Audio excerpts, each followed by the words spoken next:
twist my hier, twist my daar en sien daar.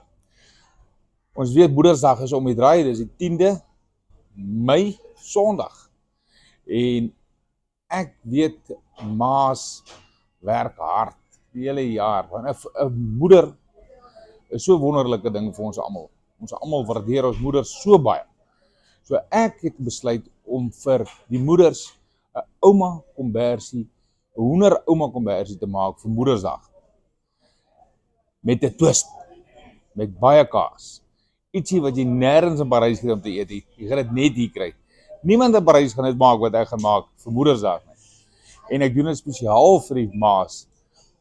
Die pa's kan ook daarvan eet, kinders kan ook daarvan eet. Dit is baie lekker.